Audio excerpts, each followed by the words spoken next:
Years ago, I hired a PPR field producer by the name of Chris Soriano. Early on, I knew the kid was going places, which is why I nicknamed him the Senator. I was only half right. Chris is now a full-fledged movie maker, movies that make strong political statements in hopes of creating social change. His latest effort is titled Zeus.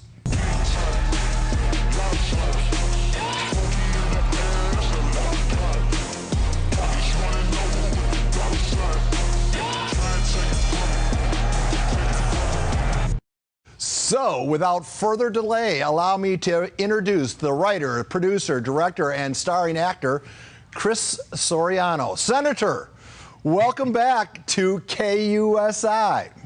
Thank you so much, Paul. It's great to be back. Yeah, it's been a while since we've chatted. Tell us about the movie. Why the name Zeus? Yes, because I felt I needed a strong name similar to Rocky that could strike some conviction against all these hate crimes that are happening. So I came up with Zeus, and I said, I wonder what it'd be like if somebody were to attack a boxer in these hate crimes, and that's how we made the movie.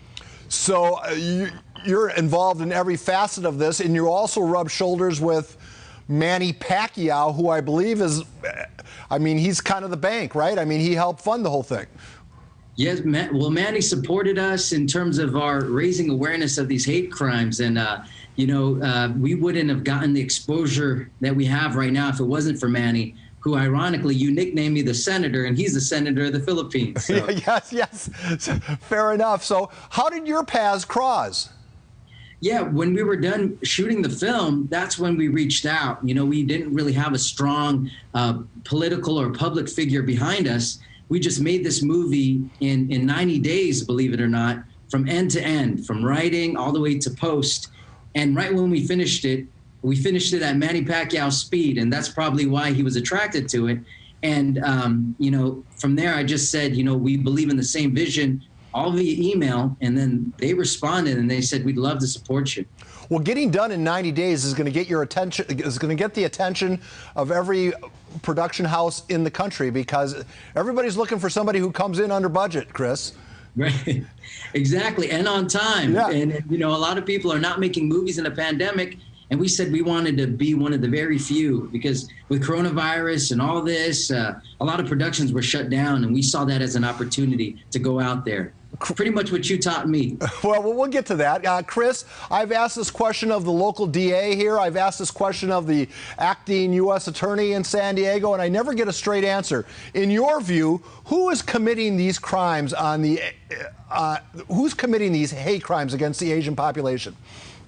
I believe it's an individual case-by-case basis. I feel like if somebody's got hate in their heart, regardless of race, they're going to attack someone. It could be white, it could be black, it could even be Asian on Asian. It just feels like somebody in a pandemic will want to blame another person. And if you're a target and you're in that person's path, you're going to get hit. And, it's unfortunate. So I wouldn't particularly pick a specific race or a color, but I feel like people are upset and they're angry.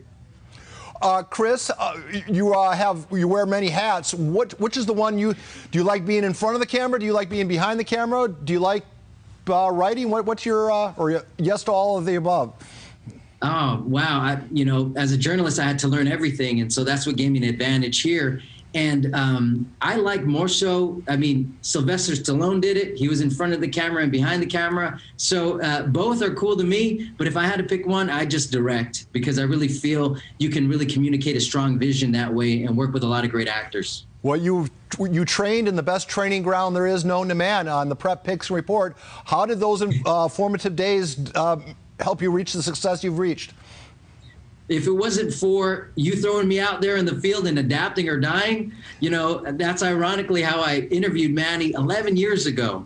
And, who would have thought 11 years later we'd be making a movie together? So I believe I passed the test you put me through. I remember I said, kid, come back with a soundbite, thinking there wasn't a chance in hell that you'd do it. And sure enough, I think he did a tease for the PPR, didn't he?